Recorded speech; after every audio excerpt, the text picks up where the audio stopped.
Hi there! Eu sou o Thiago Moser, coordenador pedagógico do inglês da Sebrusa, e sejam bem-vindos ao primeiro Pronúncia versus Escrita.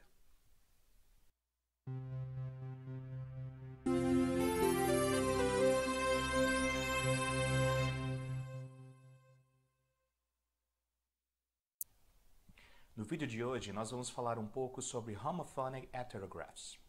Então vamos lá. Bom, primeiro vamos entender o que é um homophonic heterograph. Vamos à raiz do grego. Homophonic, same sound, o mesmo som, e heterograph, diferente grafia, different writing. Então, essencialmente, um homophonic heterograph é uma palavra que tem o mesmo som, the same sound, mas a escrita é diferente, different writing. Whoa, I can see the sea from here. Ok, vamos usar uma frase como exemplo. After 3 months on this diet, I can't wait to check my weight. Aqui nós podemos ver, então, duas palavras.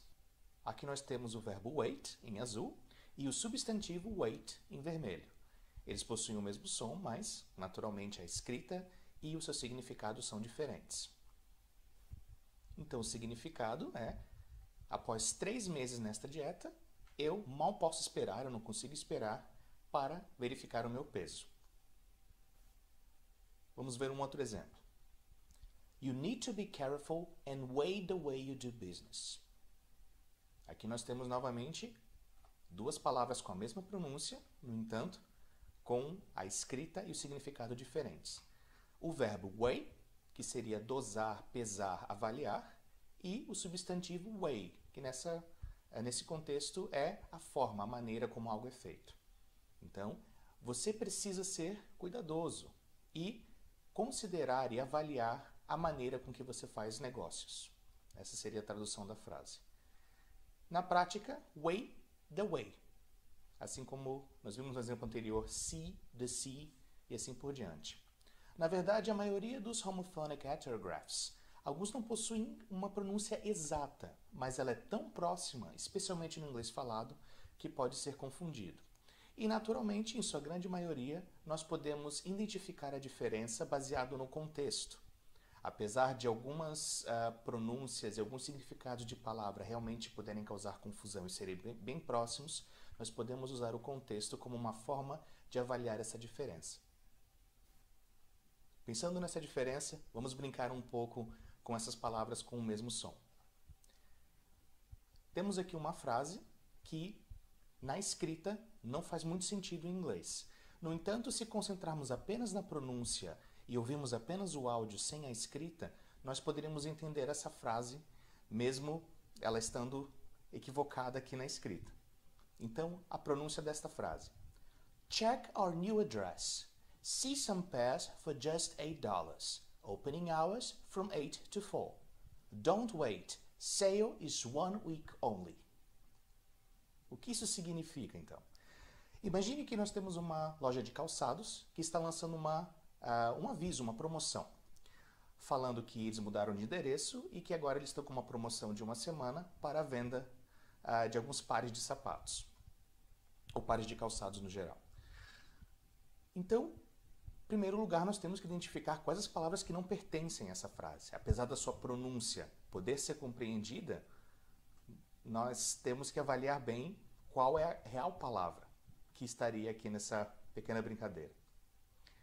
Pause o vídeo e veja se você consegue identificar todos os homophonic heterographs, palavras que pela pronúncia fizeram sentido, mas que na escrita realmente não tem nada a ver com essa situação.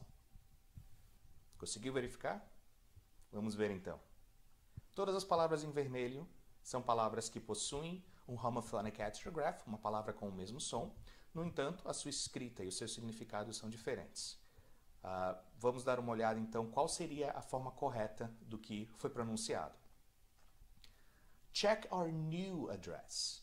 Então nós temos aqui antes o verbo knew, que é o passado de know, o verbo saber, mas não é o que estamos nos referindo, e sim o adjetivo new, de novo. Check our new address. Verifique o nosso novo endereço. Na sequência, nós temos see, que é o verbo, e não sea, o substantivo mar. Então, see, some, em vermelho, é soma, somatória. Mas nós temos a quantidade some, em azul. E pear é a fruta pera, que, nesse caso, estamos no plural, peras. Na verdade, não. É pair, de par. No caso, um par de calçados. See some pairs. For just $8. Não é o número 4, naturalmente em vermelho. Nós temos a preposição for. E 8, o passado do verbo eat, na verdade, é o numeral 8.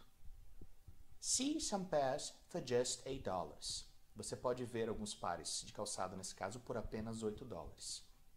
Realmente bem diferente da frase que estava escrita. E, na continuação, opening hours from 8 to 4.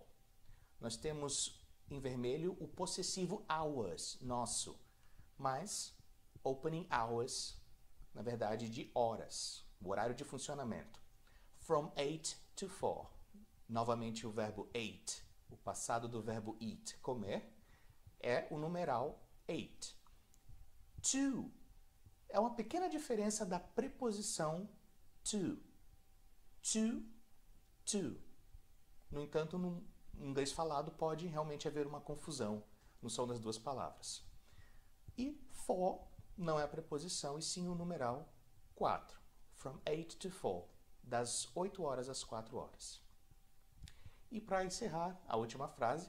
Don't wait. Como já vimos no exemplo anterior, não é weight de peso, e sim o verbo wait, de esperar. Não espere. Sail is 1 week only. Sail, nesse caso, é o verbo velejar, em vermelho, ou a vela de um navio. Mas é sale, que é a venda, a promoção. Is won. Won, o passado do verbo win, ganhar. E, nesse caso, é o numeral one. Weak, que é o adjetivo fraco ou enfraquecido, é semana, week. Sail is 1 week only. Então, na verdade, ouvindo esse pequeno anúncio, não haveria grande confusão se você entender as palavras. No entanto, apenas olhando como ela estava escrita originalmente, as palavras não fizeram sentido, embora apenas pela pronúncia nós podemos nos guiar. Bom, essa é uma característica interessante dos homophonic heterographs. Então, fiquem ligados em próximos capítulos deste bloco, onde traremos outras novidades em questão de pronúncia e de escrita. Muito obrigado pela sua atenção, espero que tenha sido uma nova informação. E não deixe de acompanhar a CBluesO nas redes sociais. E até uma próxima. Until next time.